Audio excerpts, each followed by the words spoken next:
Welcome, everybody. My name is Philip Reiner, and I am the CEO and co-founder of the Institute for Security and Technology. We want to welcome all of you here to this virtual panel discussion that we're hosting today that's focused on this issue of how cryptocurrencies play a role very specifically in the ransomware problem set, but I think more broadly just getting into how these things work and what potentially some of the things that can be done about potentially taking this tool out of the tool chest for those criminal actors that are out there.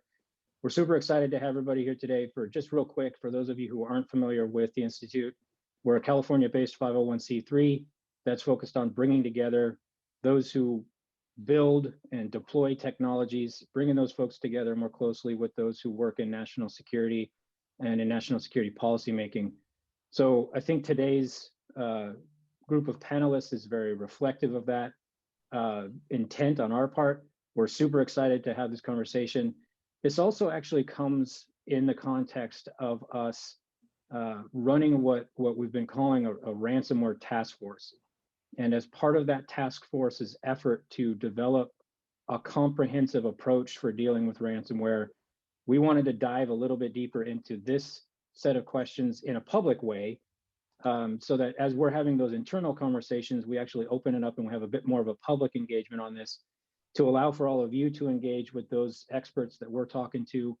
And I'll be totally candid right up front. This has been an incredible learning experience so far for me as part of the ransomware task force to better understand how cryptocurrencies actually work in terms of the payment cycle and how that fits into the ransomware business model more broadly.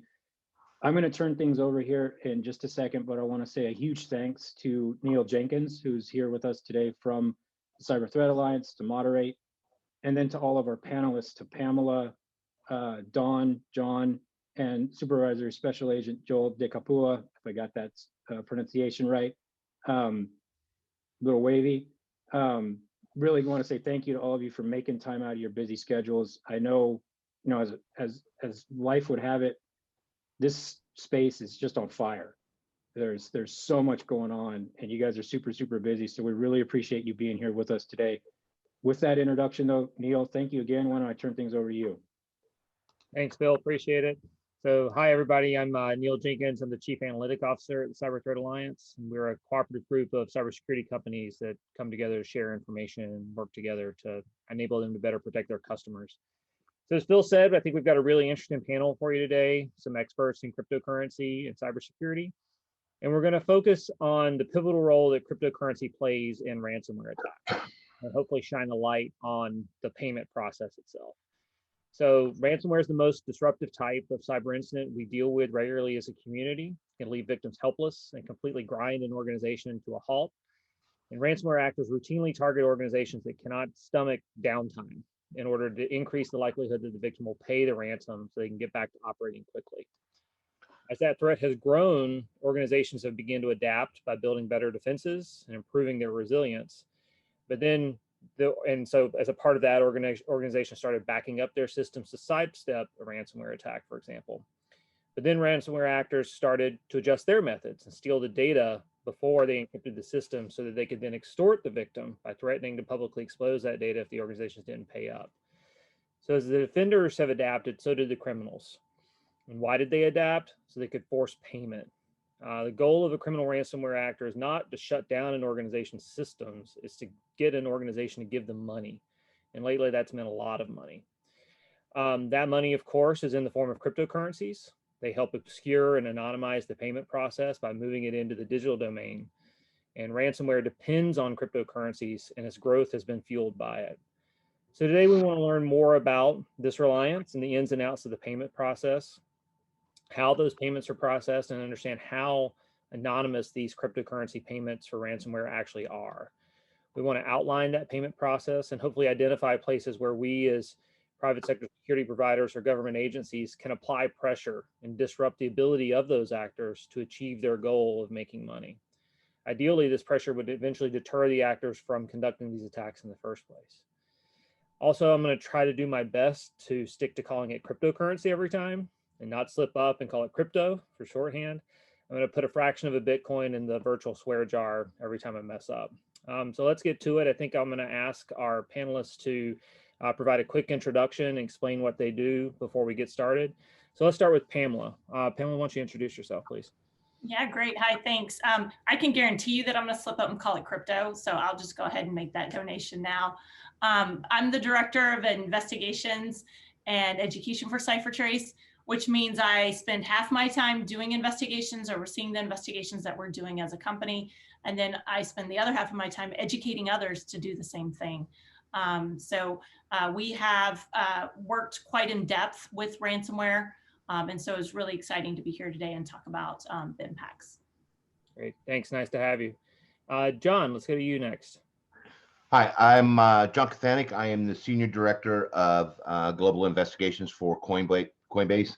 My team is all over the world, former law enforcement and investigators from the industry, and we do threat intelligence, financial and cybercrime investigations for the company. We are the ones that are primarily responsible for working with law enforcement and other agencies to do all kind of stuff. Got a pretty robust system, and we do a lot of, I think, pretty cool things. Yeah. Great. Thanks, John. Appreciate having you. Don, let's go to you next. Hello, everyone. My name is Don Spies. I work at Chainalysis. Much like everyone here, my time is divided a few different ways. I spend half my time advocating for the industry and for the company, but really the industry as a whole. As Neil said, this is hot. This is a thing now. And so we like to make sure folks are educated, they know what's going on, not only in the ecosystem, but how it can be used going forward. And that really is the other 50% of my time, is helping our partners understand the full potential of what we offer. Great. Thank you, by the way. I just want to make sure. Thank you to IST. This is a wonderful opportunity. Very smart folks on this, and I really appreciate. It's an honor to be here. So, and to be on the task force. So thank you. Thanks, Don. And Joel. Hi, thanks. Hi, everybody. So my name is Joel Decapua, and I'm an FBI agent that works for the Cyber Division. A lot of my investigative work has focused on ransomware and on virtual currencies. And first, I just want to comment, thank you for clarifying the crypto, as not referring to cryptocurrency. It's important. Cryptocurrency has only existed for about a decade. However, crypto refers to, as everyone knows, cryptozoology. So if you guys want to talk about Bigfoot or the Loch Ness Monster, then we can talk about crypto. But if you want to talk about virtual currencies like Bitcoin or Monero or Zcash, we talked about cryptocurrency. And one other thing I do want to say, so the FBI has put out a lot of information about ransomware on our website and via the ic3.gov website. Those are our official communications about ransomware. That's the stuff that we want to publicly release. And there's a lot of really smart and nervous attorneys at the FBI right now that would have me say that what I'm going to tell you today is going to be my opinion. It's not an official statement by the FBI. And so I'm looking forward to it. I thank the IST and I thank my fellow panelists. Great. Thanks, Joel. I think the cryptozoology panel is next Tuesday. I think that's when we're doing that. So we'll get you back on for that one. So let's get started. And I think, Don, it might make sense to start with you. So let's say you're an organization that has been impacted by ransomware. You've made the decision to pay. So what happens after that? Once you have sent that money out to the criminal actor's wallet, what happens within the chain there? Did you say Don or John? I apologize. I said Don. Well, the decision for payments to be made, once that happens, money, the funds are released. And the unique nature of the blockchain is that it is open. And in that it is open, anyone can see it. You can pull up on your phone right now and any explorer and see sort of a long sets of alphanumeric characters that really just sort of make up this unbelievably sort of seemingly complex system. And there are opportunities out there and there are applications out there that help decipher this and help understand it. And so as we begin to understand this, this payment then moves along. So it comes from, it moves from, typically someone who's paid this as a victim, moves to the actual, folks that have executed this ransomware, and then they need a place to put it. They need to figure out a way to get it, from cryptocurrency to fiat currency or government backed, your typical US dollar or the euro, et cetera. And so they typically like to use many different, very complicated methods of obfuscating their movement to then try to make it for folks like Joel, whose whole job it is to go out and to nab them, to cash out and actually get cash that they go out and spend in stores, et cetera, and actually move it to fiat currency. So loosely, that generally is that. And there are ways that we can help make that and translate that from something that is extremely complicated to something that users, analysts, et cetera, can understand and begin to track and begin to help folks like Joel basically create a more safe ecosystem for folks to move their assets into. So within that chain, Don, can you give us a sense of how many intermediaries there are in the process? Like, can you talk a little bit about some of the mixers and the exchanges and some of those things that happen after the criminal, like when the criminal is trying to convert cryptocurrency to fiat and hide, the flow of money? Kind of what are some of the things that they're doing in that process?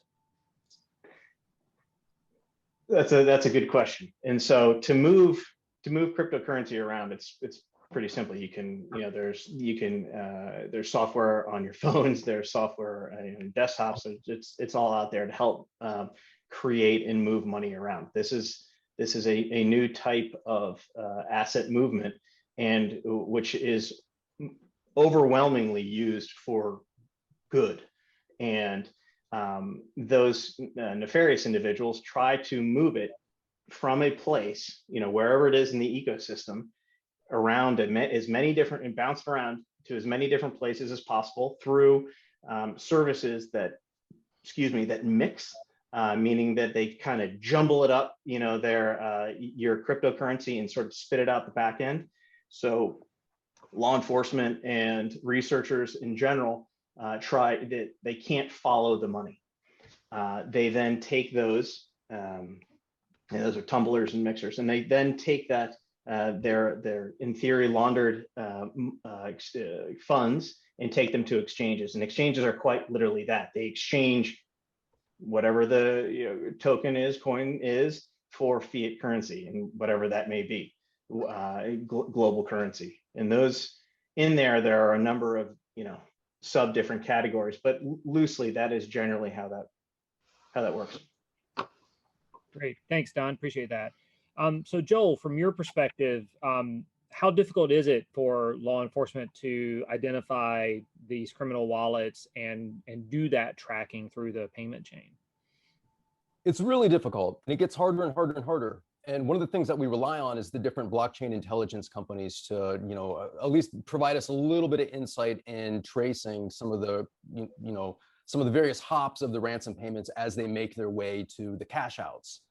So in an ideal world, the blockchain is transparent, and we can start from the ransom when it's paid, and we will see every single intermediary hop in that chain. And then,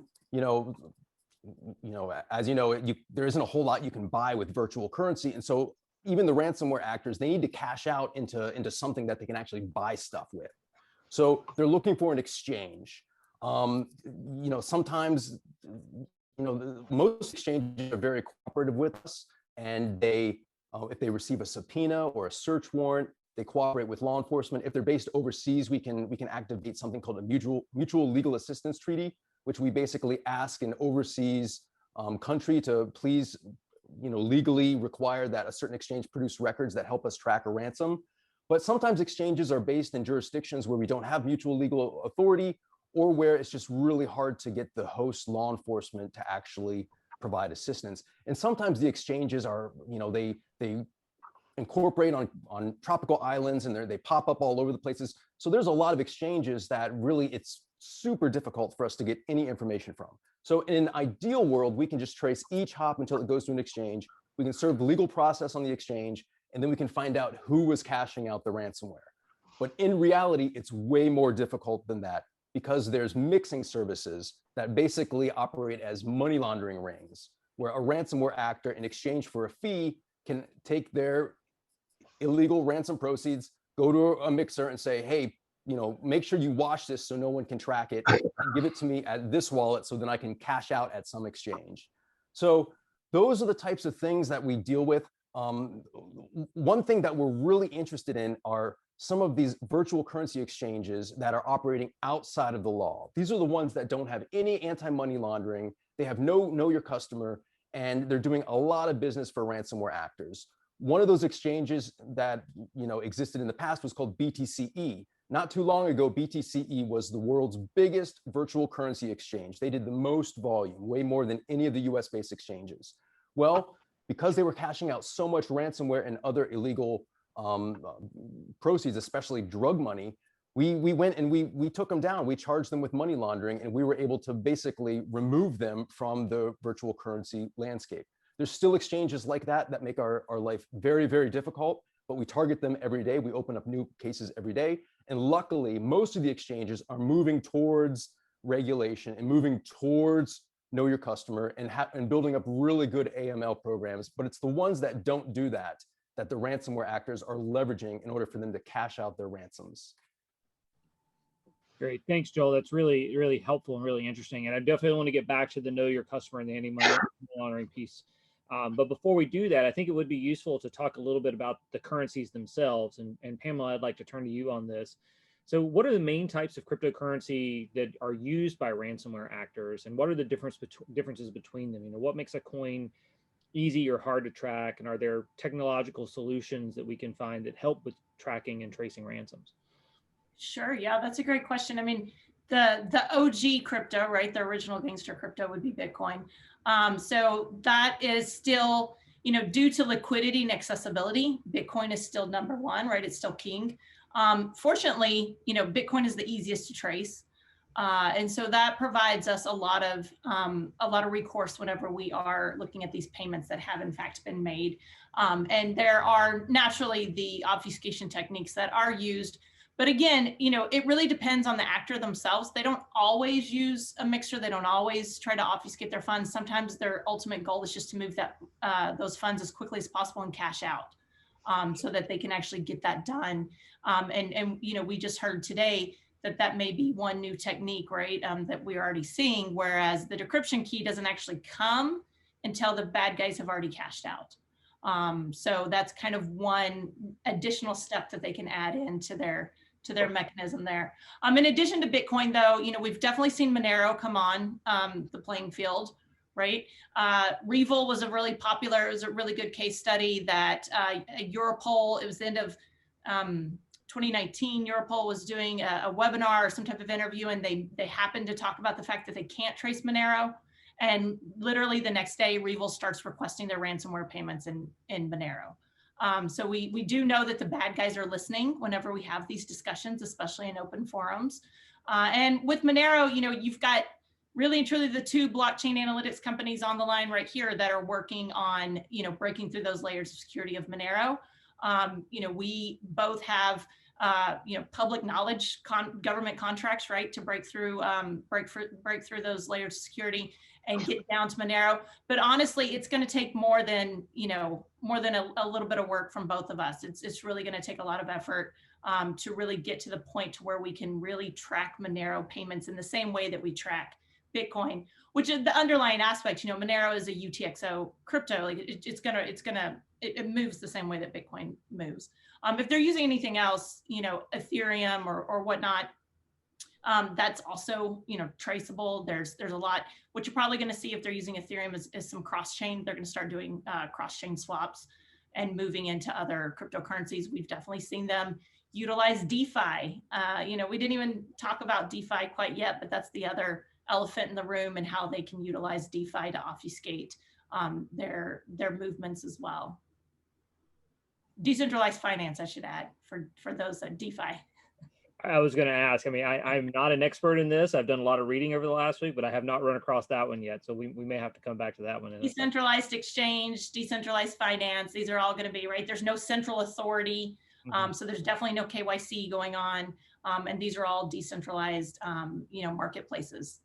Okay, thank you. And thanks for the segue. So John, I want to turn to you to talk a little bit about the know your customer and anti-money laundering requirements and regulations. How do they apply to cryptocurrency exchanges, and how can they help us understand what's going on and find some potential pain points? Yeah, so I think the important part to realize is companies like Coinbase, Gemini, others, we fall under the same rules that all other MSBs fall under. So we have to do the same exact levels of KYC. I think we've got some world-class KYC that we put through our customers through and due diligence. And it depends too, it's, like everything else, it's risk-based. So if you're moving, $20 a month, or you're investing in, $1,000 worth of crypto a month, and you're keeping it in your account, you're not moving it, and you're just kind of just a normal everyday investor, you'll have the KYC that we put everything through. If you're a larger company, you're moving millions of dollars a month, we do extensive due diligence on you. We essentially pick your life and your company apart, just like any other financial institution would do. Keeping in mind that we're probably more watched over by the regulators than any other MSB types out there right now. They're trying to learn from us, and we're learning from them, and so we constantly have them doing very helpful audits of our system. And the way we look at it is, when a regulator comes in from a different state and they start looking at the way we do things, it's kind of a learning thing for us. We've got an established policy. It's as good as any other MSB I've ever worked for, including PayPal and some of these other ones. But it's a good opportunity for us to learn more and for us to teach them more and kind of get them up to speed. So, we're gonna look at your ID, and we've got systems that, you take a picture of your ID, and we're able to kind of see, look through layers and see, is there a filter applied to it? Is there AI involved? Is there, any other kind of weird stuff? We've even seen from Africa, for example, people trying to spoof through it using masks that look like a very low budget version of what you would see on the Mission Impossible shows, the rubber mask, and they're actually pretty creepy. And we all like to look at those, but they get detected pretty quickly and easily, so they don't pass through the system. The due diligence process, like I said, we will sit down and we will take a look at your who are your board of directors, who are your executives, what is your compliance policy, are you really kind of putting out the 4 or the 5, depending who you talk to, the 4 or 5 different pillars of compliance. So we're picking you apart there. Does that kind of answer your question? I mean, it's as standard across the board as every other doggone financial institution out there. Yeah, no, that's really interesting and really good to know, and you can see how that works to deter criminals from using a legitimate service that's actually following through on the know your customers, right? If they can't get on your service because they can't pass the checks that you have set up, then they can't use it, and they have to go to a more illegitimate or offshore type exchange like Joel was talking about. One thing I would can I add something about that? So please. Yeah, I think one of the big problems is that we've got some of these and I'll call them out. We've got these other exchanges out there, big ones, Bitfinex, Binance, others that seem to, at least in my opinion, kind of do regulatory arbitrage and avoid regulation. And we're constantly, the pressure is put on us to kind of do more things like the travel rule and all these other, and identifying wallets out on the blockchain and stuff like that. But they, the real focus should be kind of on bringing they're good companies, good people, but they should be having to do the same things we do. They should be tested. They should be looked at. They should have to do the same stuff that we do and be held accountable if they don't. Absolutely. Thank you. So and one other thing I just want to touch on is the anti-money laundering activities that you all do. How do some of those things work to make sure that your exchanges, like the legitimate exchanges especially, aren't being used for laundering activity?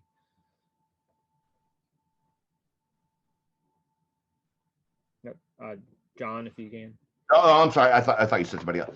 Yeah. So, we've mentioned Chainalysis and CipherTrace and stuff like that. We have our own analytics firm that we own in has a lot of proprietary data. We do the same thing. We've got teams of investigators. I have them.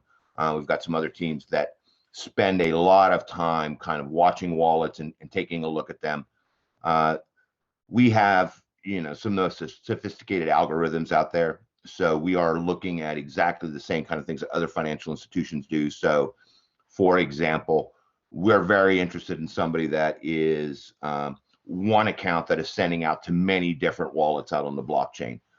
We are interested in one account that may not be listed as a business or whatever that is receiving lots of different transactions from different wallets out on the blockchain. So it's very, very similar to the same tactics that we use in traditional finance to review for money laundering. We're just adding the extra dimension, which I think kind of makes us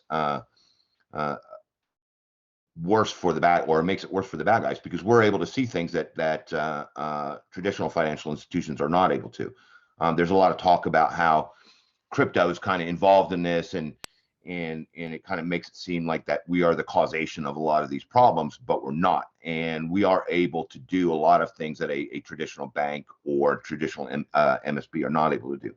And that includes, we're very high tech. We're in the middle of Silicon Valley. We've got amazing algorithms that we're able to change kind of on the fly.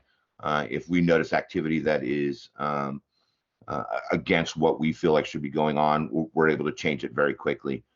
We work with our law enforcement partners, Chainalysis, CipherTrace, others out there in the space, and we're able to quickly adapt to them. I think, I was reading through some documents that you guys have produced, and somebody was mentioning being nimble. That's very true. Corporations are typically not very nimble when it comes to changing the path. If you think of kind of like a little torpedo boat that's able to, jam around in the ocean and go after a bunch of big cruisers and stuff like that. That type of nimble is what we try to achieve, instead of the big battleship that takes forever to, make a turn and,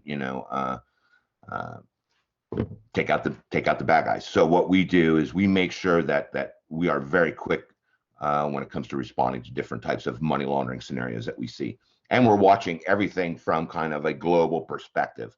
So because of the blockchain, whether it's Ethereum or Litecoin or anything else out there, we look at it globally, and we're able to watch the flows, just kind of all this money moving around the world. I think that gives us a lot of power. Yeah. Great, thanks. That's super interesting. So I think, at this point, what I'd like to do is kind of like, now that we have a baseline of knowledge about some of the exchanges, some of the mixers, some of the technologies and analytics that you all are using to do that tracing. When we look at that process, what can be done to make ransomware attacks less financially successful? Where are the points in the payments process that provide a good opportunity to intercede, either from the private sector side or the government side, like through FBI or other law enforcement? Joel, would you like to kind of start on that? So I sure would.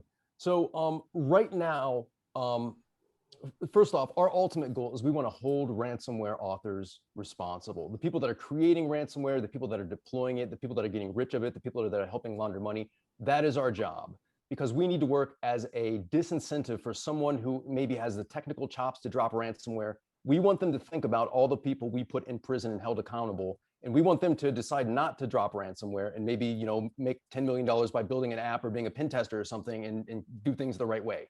Unfortunately, we don't have a whole lot of examples where we've held ransomware authors accountable.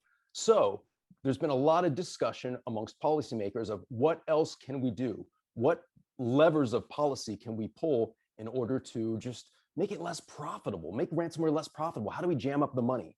And so one theory that's currently picking up steam right now is it's basically we're going to try to interdict the ransom payments as they go through the blockchain. So what we found is when we look at all the ransom payments that were ever paid, some of them immediately go to an exchange. Some of them sit at a unconnected wallet for a while before it's eventually, maybe it hits a couple, bounces around to some other wallets and eventually goes to an exchange. And we see that there's some time there. There's some time that we could maybe coordinate with exchanges and let people know that the value sitting at a specific wallet is toxic value associated with crime.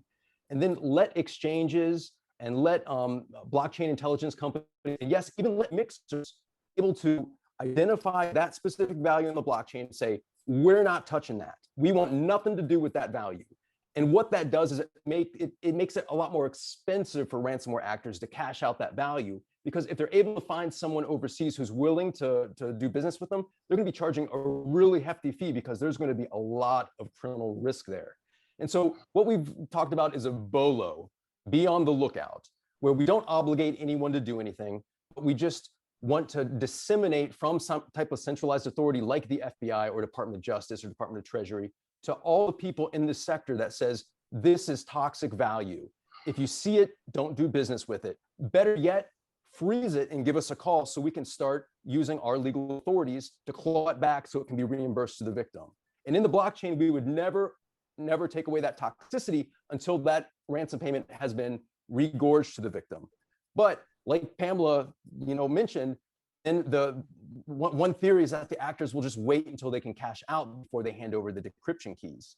So a BOLO only works if someone pays the ransom and then they're able to decrypt their network, and then they decide that, I don't want that guy to get rich off of my ransom, and I want the ransom money back, and then activate the BOLO process. So there's some other really good policy ideas too, but some of them aren't as palatable as a BOLO. So another good example is actually using legislative action or policy decisions at Department of Treasury and all out banning the payment of ransoms. Now, a lot of people, they see this as double victimization of victims, and in a lot of ways, they're absolutely right. But the way I look at this is it's kind of like from a philosophy standpoint, you have the trolley problem, right? And so with the trolley problem, you have a train track and you see the train barreling down, and it's going to kill 5 people. And you're standing at a switch that if you pull the switch, you redirect the train, but the train will only kill 1 person. And so the question is, if you can prevent harm in the future, like, will you take the action to only hurt 1 person to protect the 5 people? And there's philosophical arguments that go back and forth. A lot of it comes down to, do you have a utilitarian viewpoint? Do you want to play God, et cetera, and so forth? And I think in most places, it's hard for an individual actor to decide what to do. But for governments, it's our job to pull that lever when it's available, if it makes the most sense. So if less ransoms are paid, ransomware will become more rare. We've seen that as ransoms have become more popular and the ransom values have gone up, it has drawn more cyber criminals that were not predisposed to drop ransomware to start launching ransomware. So as more ransoms are paid, more ransomware actors get into the game, and more ransomware, it just grows and becomes a bigger and bigger problem. So one thing that I've recommended is maybe our wonderful laboratories of democracy in the state legislatures, maybe they can start, coming forward and maybe introducing legislation or policy that just says, maybe as a beginning, you can't deduct for tax purposes money that's paid for a ransom. And if they want to go a little bit further than that, they can say, insurers, cyber insurers aren't allowed to pay ransoms. The insurance industry is the most regulated industry in the United States. And so this would not be something that is odd or weird. It would be like accepted. It's just something that insurance companies don't insure. And then if you want to go even further, state legislatures or policymakers can say, what, the payment of ransoms it's against everything we stand for, and it only hurts additional victims, even though it gives some temporary relief. So then they can just ban it all out together. Also, another idea is we've been sanctioning transnational criminal organizations for years. We've sanctioned a lot of the drug organizations down in Mexico, Asian organized crime. OFAC puts them on the SDN list, and people can't do business with them. U.S. citizens can do business with them. All ransomware actors, there's an affiliate model, and they are or they operate as organized criminal rings. And we could just as easily, through Treasury, designate some of those organized criminal rings, mostly in Eastern Europe, as transnational criminal organizations and add them to the sanctions list. That, in effect, will stop the payment of ransoms via insurance companies and also these other large institutions that are absolutely law-abiding. If it's against the law for them to pay, they're not going to pay. They're going to restore from backups, or they're just going to rebuild their network and eat the losses of any downtime. So there are options out there. It's just about who has the willpower to step up and really push them. Great, thanks, Joel. Appreciate that. Pamela or Don, any places that you see kind of in this process that could be pain points? And Pamela, I'll note you mentioned like seeking recourse from some of the payments, like a way to claw back some of the money. Can you talk about some of either your experience doing that or some of the possibilities of doing that in the future? Yeah, so one thing I would like to point out, I mean, Joel obviously has great ideas, and those are great points of view from the blockchain analytics side, right? If you don't pay the ransom, there's not a lot that we can do to help you, because what happens is whenever that ransomware payment address goes out, that's a newly generated fresh address, and it's not on the blockchain until it receives that Genesis transaction, right? So until that payment is actually made, and this is kind of where you get into a little bit of a catch-22. Right? If you don't pay the ransom, well, then we can't follow the funds, and we can't begin to analyze that payment network that particular ransomware strain or those actors are actually utilizing, and kind of use that option as a way to help identify and really go after those guys, right? It's always, if you follow the methodology of follow the money and you don't pay the money, then you can't follow the money, obviously, right? So there's oftentimes that we will have somebody reach out to us and say, here's the payment address I was given for this ransomware. What can you tell me? And I'm like, well, have you paid it yet? Because if you haven't, there's not a whole lot I can tell you other than what currency, obviously, you're being asked to pay in. So there's other options that you can do as far as due diligence ahead of the payment. If you can identify the actual ransomware strain, then we can look at other payments that have been made to that same ransomware strain, right? And begin to look at that network as a whole and identify, is this actually going to be a sanctioned payment? Is this something that's maybe going to Lazarus Group, right? Something affiliated with Lazarus Group that we know is North Korea. We know that that's sanctioned. So there's a little bit of due diligence that can be done ahead of time. But really and truly from our point of view, following the money, we have to kind of have those payments be made, but we have to also know about them. So they have to be reported. Right. So, Joel talked about this kind of this centralized, database, kind of an oracle that we can get that attribution out to the blockchain analytics firms, which in turn are what feed the exchanges. Right. So an exchange, in order to know that those funds are really proceed of ransomware, that needs to show up in whatever transaction monitoring tool that they're using. Right, to give them really fairness and be able to make those decisions in a time essence as far as freezing the funds, and make those decisions on reporting that activity as well. I'll let Don chime in as well. Sure. I mean, I think one of the key factors in all of this is information, and in order for researchers to fully understand what is going on, we need as much information as possible. And so, I think one of the simpler ideas is to remove, sort of the stigma of information sharing, and incentivize a mass information sharing pertaining to this, to ransomware. And if there's a way to anonymize the victim, but share as much information as possible pertaining to that ransomware, to the ransomware attack, researchers, law enforcement, et cetera, and others in the arena are able then to further understand what's going on. And that can lead to it can actually lead to things such as, understanding, their, techniques, TTPs, techniques, tactics, and procedures, which then you can start to understand what they're doing prior to the actual event occurring. And so it sounds like an easy thing, but, probably as many on this on this call understand information sharing is quite a dynamic topic.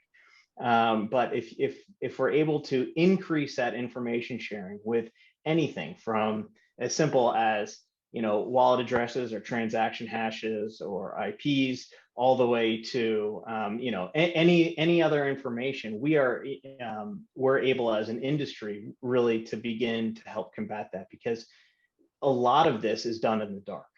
And because it's done in the dark, we are unable to fully understand the playing field. And so it seems like a simple thing, but just starting there, I think would have a tremendous impact on what we're working with.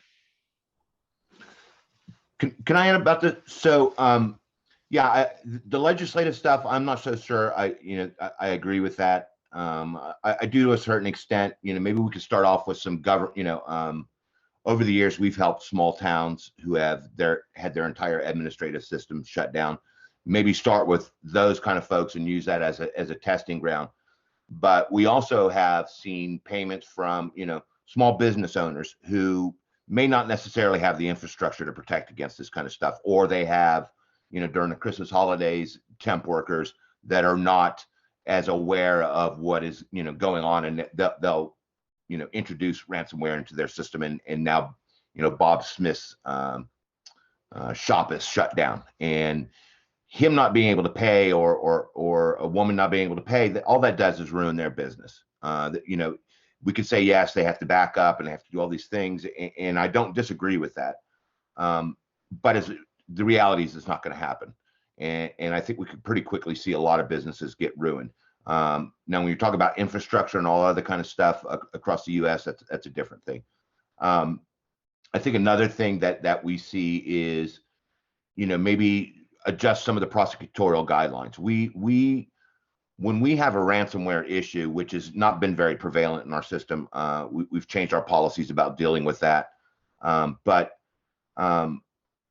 we give over these, you know, great evidence packages, and we know where, you know, with some fair certainty where these people are at, and nothing is done. And that's not the fault of anybody, except for the idea that, well, this ransomware group may not have reached a certain amount of, you know, dollar value to make it worthwhile going after them or whatever. I don't know how to address that, but I do think that, you know, if you're a ransomware group and you've hit 4 or 5 people, we should be going after them and maybe making examples that way. And then finally, liability for not securing your system. If you're a big company, like was mentioned earlier, I think it's really, you know, ever since I started with PayPal back in 2000, we have had an issue where if those 5 people over there do not secure their system, they have now become almost, you know, they're unwitting participants, but they're kind of witting participants too, because their boxes are being used to do, you know, bad stuff to other people, right? So I think big companies, elementary schools, all the different things that we've seen across the board, there should be some liability if your system, if you've left it vulnerable because you don't update it, because you don't have virus protection, you don't do these certain basic requirements for security. If those things are not fixed and your computer is used to then harm somebody else, there should be a penalty behind that. We shouldn't just say, oh, it's, you know, it's unlucky that happened to you. Something should happen to those people. I mean, it's just like, to me, it's very similar to drinking and driving. We all know it's wrong. We know we shouldn't be driving down the road drinking and driving, and there's penalties for it. Same thing with leaving your computer unsecure. You're causing problems for other people. You're affecting others, if that makes sense. Yeah, thanks. One thing that I did want to kind of make sure we touch on that I didn't hear a whole lot on is, you know, there are other players in the ecosystem here, like the mixers and the over-the-counter brokers that are kind of enabling some of this. Is it what's our likelihood of being able to go after those agents and those actors and try and apply some pressure there? Are they anonymous? Are they in places where we can't reach them? Like, what's your sense there? Pamela, I'll let her go first. Okay. Yeah, no, I mean, chip mixer we estimate it's Russia-based, right? That's probably one of the more prevalent ones right now. They're not setting up in any place that they're going to be reachable. BTCE was essentially Russia-based, registered out of Cyprus, but they ventured outside the country, and that's where they were able to catch up with them when they went on holidays. So it does, and identifying those guys also presents a little bit of a challenge as well. But I mean, you got to remember too, like when you talk about mixers, one of the challenges with the mixer, as far as if I was a criminal, I'd be hesitant, is I'm actually turning over custody of my coins to that mixer, right? So there's risk involved with using mixers if you're a criminal. So that's not always, the go-to, but you are actually, you're giving up custody. You're trusting in that mixer to take those coins on and actually mix those coins and make sure that you get what you're supposed to get on the back end. And you're paying a nice little fee, right? I would say one of the other areas is, really looking at the exchanges that aren't compliant. John talked about those exchanges, right? The exchanges, we all know them. We all know which ones are not going to respond. They're not going to, there's no MLAT possibility. They don't care. Some of them aren't even, don't even have a home base, right? They're mostly decentralized, but still centralized in a way, right? So going after those guys, you can put pressure on them. I feel like we talked a little bit about, all exchanges at some point have to have a bank account somewhere, right? So there's a way to go after them that way, put pressure on the bank that's banking them, right? If you can't get at them through regulation because they're in a jurisdiction that just doesn't care, the banks care. They don't want to get shut off from the international financial markets, right? So there's some different approaches that we can go through. And I'll let some others, I've got other ideas, but I want to take up the whole session. Sure, I got something. Mixers are certainly a part of the laundering process, for many ransomware variants.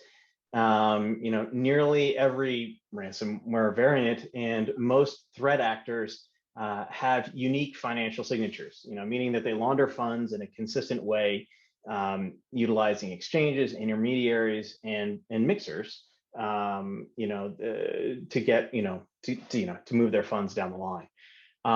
We've even seen, ransomware as a service, such as Maze, for example, program mixing into their affiliate dashboards so that ransomware funds could automatically be processed through their mixers.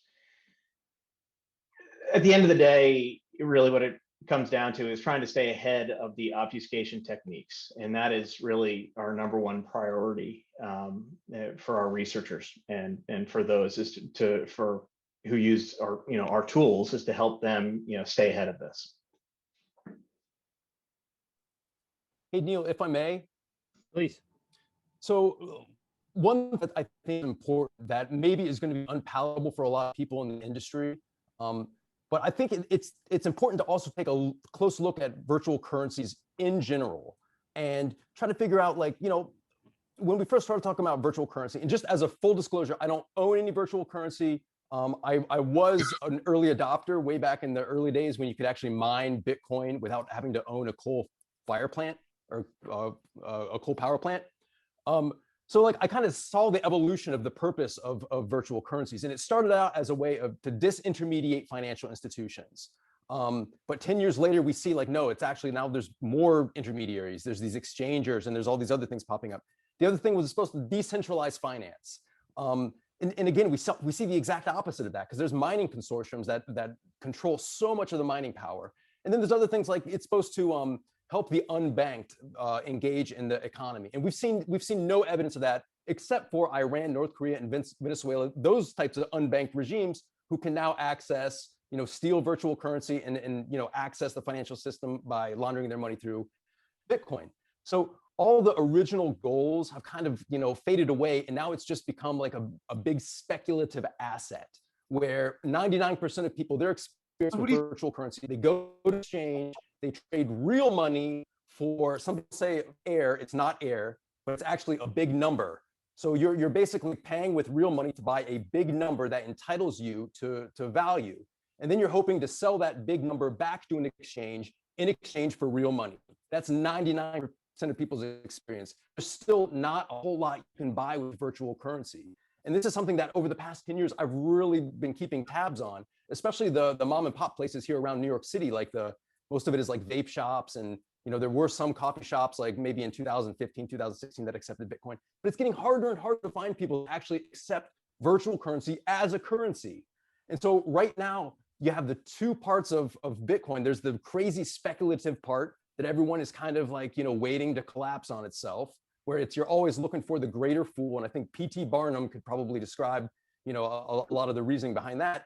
But then there's the other side, which is the money laundering side, where you look at ransomware in particular. Ransomware, it existed before virtual currency, but we caught the people that did it because they were using Western Union and they were using green dot cards. And now whether there's mixers, whether there's non-compliant exchanges or not, it's going to be very, very difficult for law enforcement to trace this, because at the end of the day, the virtual currency ecosystem is the greatest money laundering threat that we've seen as a country ever. And so I really hope policymakers take a really hard look at this, despite the value continuing to go up and go up, which validates a lot of the proponents. And I really hope they come back to the core concepts of why was virtual currency invented in the first place? What did it say it was going to do? And then what has it actually done? I know this is an unpopular opinion. It's certainly not the opinion of the FBI. And I know that for the most part, the federal government has taken a laissez-faire approach where we're just letting it kind of guide itself. But I think it's something that's important to be added to the discussion.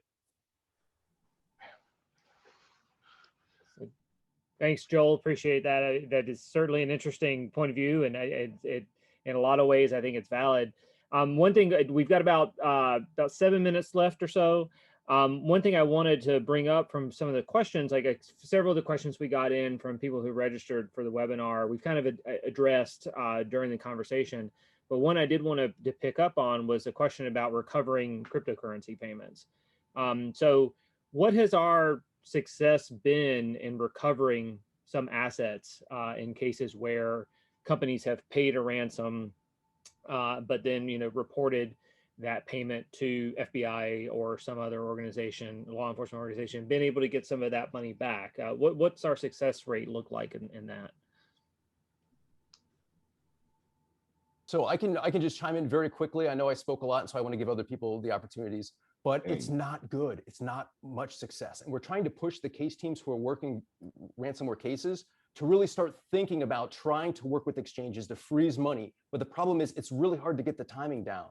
And normally we can seize freeze letters, we can get MLAT treaties, but these types of things really take time. And so virtual currency is very slippery. So we haven't had much of a success of actually freezing funds in transit and then returning them to the victims. But it's something that we're pushing very hard to get case teams to start focusing on. Can I push something else? So a lot of the agencies that we work with, I think I'm struggling to find a case where we went with law enforcement and worked really hard to go after a group like the Twitter hackers and some of the, Alpha Bay, Silk Road, some of these other folks, where we weren't successful in getting somebody prosecuted and law enforcement going out there and putting their hands on people. I don't, with all due respect, I disagree with 99% of the stuff that you said earlier about crypto. I think that's an old time view. I think it's a Luddite kind of view, and I'm kind of shocked, to be honest with you, and I just have to address that. I work for a cryptocurrency exchange. We work very hard with law enforcement. We've had hundreds, if not thousands, of successful cases working with law enforcement, and I think the portrayal that it is, you've got one group of starry-eyed speculators and another group of criminals is ridiculous. There's just absolutely no valid, if you're going to split it up 50-50 or even 45 or whatever, it's just wrong. Sorry. And I don't want to turn it into a debate. I apologize for that, but that was just, I disagree. Right. Panels are always more fun when there's a tiny bit of conflict. Pamela. Yeah, I would say that as far as recovering funds, timing really is a big piece of it, right? And it really depends on the actors themselves. Are they those actors that want to get the funds and they move them really quickly and then try to cash out quickly? Or are they the actors, like in the case of NetWalker? NetWalker has a cold storage, essentially. They have a cold wallet sitting out there that has over 600 Bitcoin sitting at it, right? So they've obviously demonstrated they're very patient. So in the case of that particular wallet, we can put that on watch, we can watch when it moves, and then we can pick up that trail and act quickly. And I would say too, working as far as asset recovery, I think you will actually find if you really get in and get to know the exchanges, right? Like working with John or working with other exchanges, they are quite helpful as far as freezing the funds. They're quick to freeze the funds. We talked about this a little bit this morning. They have every right to freeze funds, just like a bank does, right? They have a right to freeze an account while they conduct an investigation. And so they'll do that in a lot of cases, and then they'll wait for law enforcement to catch up, right? So we're working a case right now. It was the MetaMask case. And we had quickly identified the funds, tracked them down, got them frozen. And now the DA is working to pick up that pace, and they'll go and recover those funds whenever the legal process is there, right? So I think the exchanges that are quite helpful, they may not be helpful always in a way that is able to be used legally, right? They might do a little bit more of it behind the scenes. But in a lot of cases, we found that they'll take action quickly, and then they'll just kind of wait for the legal process to catch up to it. Great. Well, we only have about a minute left. Don, you wanna close us out? Any words of wisdom for the group? I, again, want to thank everyone. I think the past 10 minutes, I think we could stretch this conversation probably about 2 hours. I think there are some very interesting viewpoints on all sides of it.